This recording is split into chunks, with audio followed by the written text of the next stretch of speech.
Emma Reed arrived at Brightwave Media one crisp Monday morning feeling as she always did, determined, punctual, and wholly committed to her role as a marketing coordinator. At 29, she had settled into a comfortable routine, an early alarm, a crowded Red Line commute from her Logan Square apartment, and the ritual of plugging in her earbuds to drown out the city's cacophony. Brightwave wasn't a glamorous agency. It lacked glass-walled conference rooms and gourmet-catered lunches, but it offered her the stability she needed to chip away at her student loans. She had joined straight out of college, eager to prove her worth, and for 18 months, that had been enough. Then, James Davis walked into her life. James, the new department head, was in his early 40s.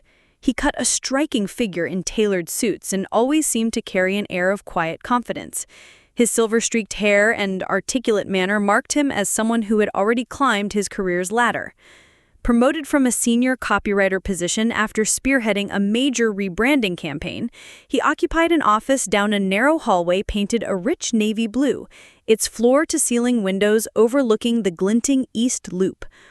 Emma noticed him during her first week under his leadership, the way he animatedly explained strategy during team meetings, the gentle nod of approval when someone offered a good idea, and most of all that brief, half-amused smile he reserved for those who caught his attention.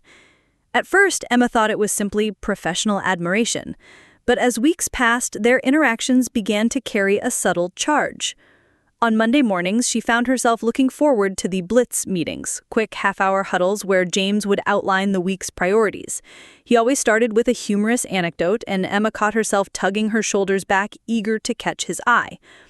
One afternoon, she lingered in the office past 6 to finish a client presentation. As she typed the final bullet points, she heard his voice behind her.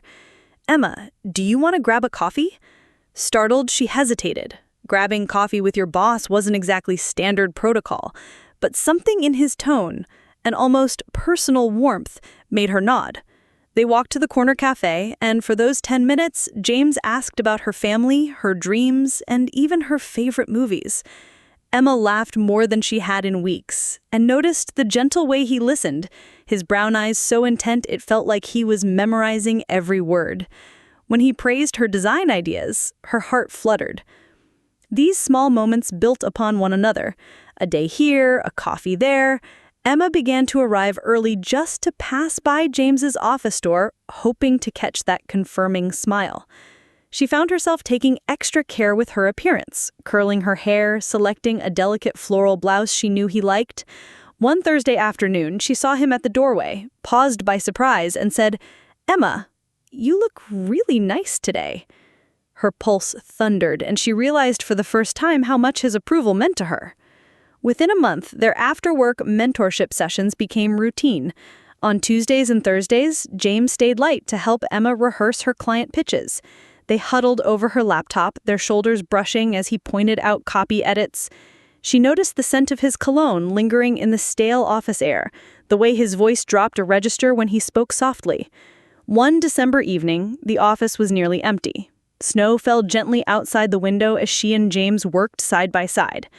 When James handed her a fresh cup of coffee, their fingers brushed, and for a moment the office lights seemed to dim. Emma's breathing caught, and she realized this was no longer mentorship, it was infatuation. Then came that Friday night at the rooftop bar, the night everything changed. The team had suffered through a grueling week of pitch rehearsals, and James suggested they toast their efforts. Emma, exhausted but eager for a break, agreed. The air was crisp, the rooftop illuminated by soft string lights. They sat in a secluded corner, James with a whiskey sour, Emma with sparkling water. Their conversation started innocuously. James lamented his crumbling marriage, how he and his wife, Claire, had grown apart. Emma spoke of her long-distance boyfriend, who, despite his best intentions, had become emotionally absent. Layer by layer, they peeled back personal histories, each revelation weaving a fragile tapestry of shared vulnerability. When James gently tucked a stray strand of hair behind her ear, Emma's breath hitched. Her hand trembled as she reached for her phone to check for messages, as if to ground herself in reality, but something held her back. Instead of text messages, she leaned forward. The click of their lips echoed in the hush of the rooftop. In that moment, The city lights blurred, the distant laughter faded, and only the two of them existed. For 6 weeks, Emma and James embarked on a clandestine affair under the guise of business trips.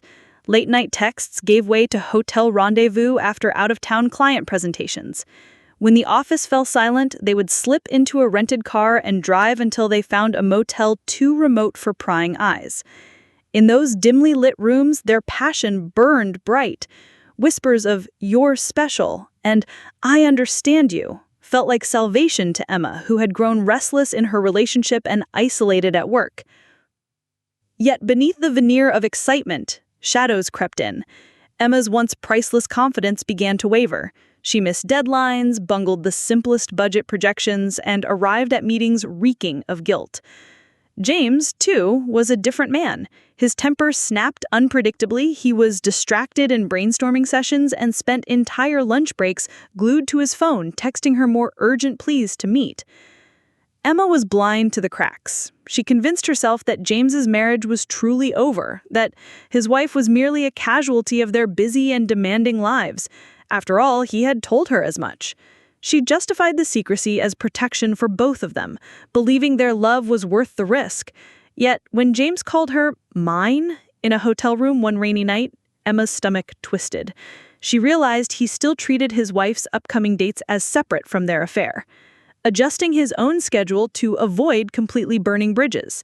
He had used his position to orchestrate meetings, pulling strings so she would stay late under the pretense of urgent projects. Emma felt used, but her heart begged her to stay.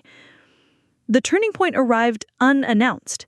On a bitterly cold Wednesday morning, Emma overslept because she had stayed at James' apartment the night before. She dashed into the office 20 minutes late, flustered and apologetic. The client pitch she was supposed to lead went off the rails. Slides were out of order, key metrics were missing. Afterwards, the marketing director, Mr. Patel, pulled her aside in the empty conference room. "Emma, you're usually so reliable. Is everything all right?" She forced a reassuring smile and murmured, "Just personal issues at home." But as she walked back to her desk, clutching her coat against the chill, she understood that her personal and professional worlds were colliding in ways she couldn't control.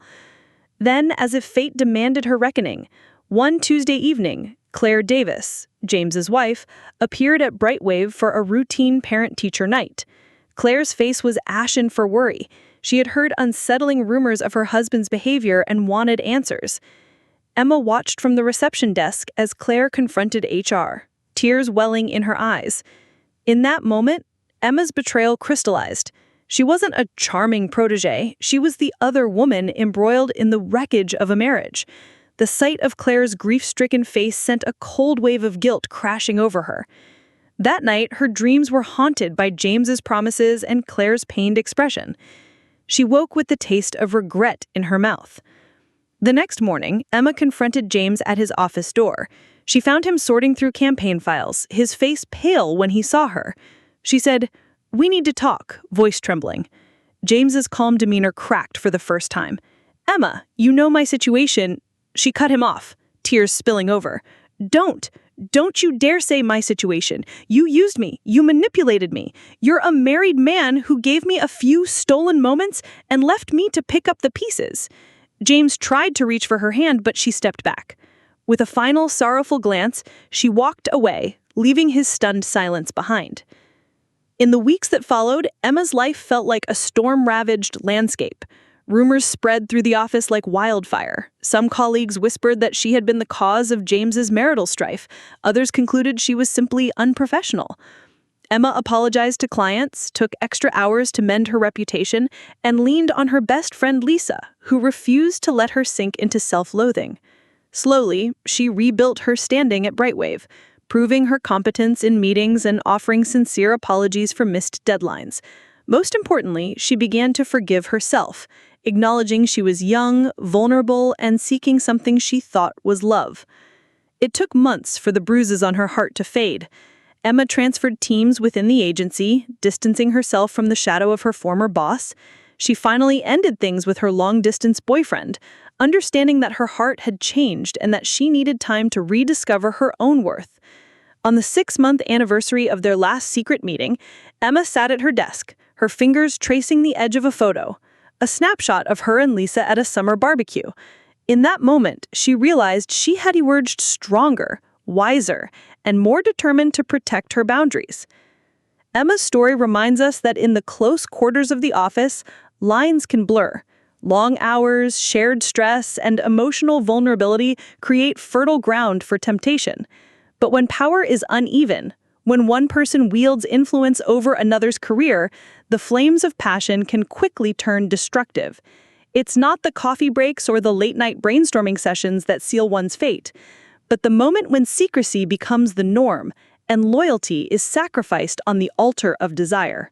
For Emma, the cost was nearly everything: her reputation, her self-respect, and her belief in real love.